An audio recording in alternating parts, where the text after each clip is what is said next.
Hi guys! Welcome again sa panibagong vlog ni Coco. Another day, another situation ni Coco ngayon. Yan si Coco oh. Nandito lang siya oh. Nakatanaw siya dun sa malayo dahil nandoon si Kit Kit. Tignan natin kung maglalapit yung dalawa na yan. Siyempre kung anong gagawin ng ating mga little kittens. Ito si Bishop oh.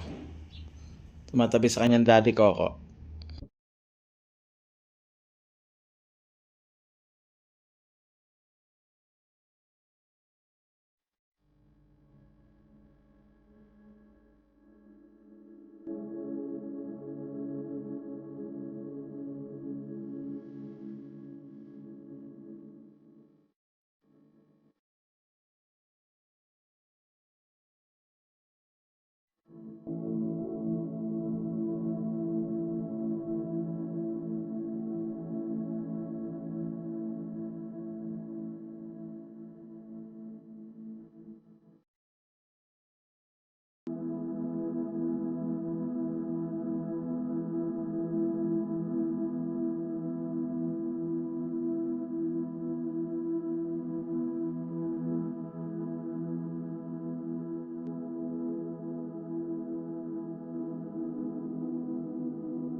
Guys, si Coco nandito sa ilalim ng table oh.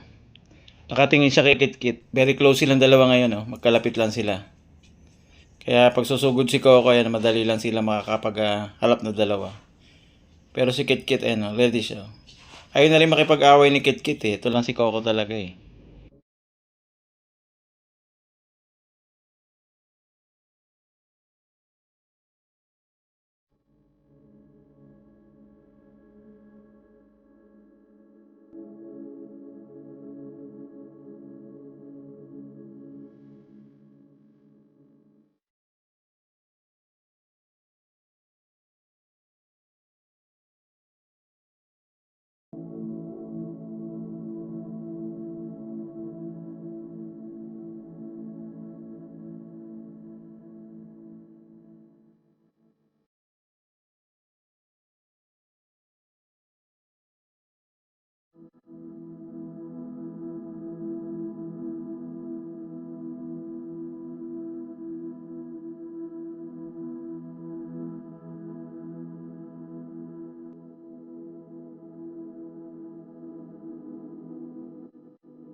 Guys, si Mami Cupcake naman oh, nandito sa may window. Samantala mga little kittens naglalaro sa baba. At si Coco, ayan ah. Tatanaw-tanaw lang siya. So guys, salamat sa inyong panunood. Bukas ulit ng vlog ni Coco. Bye!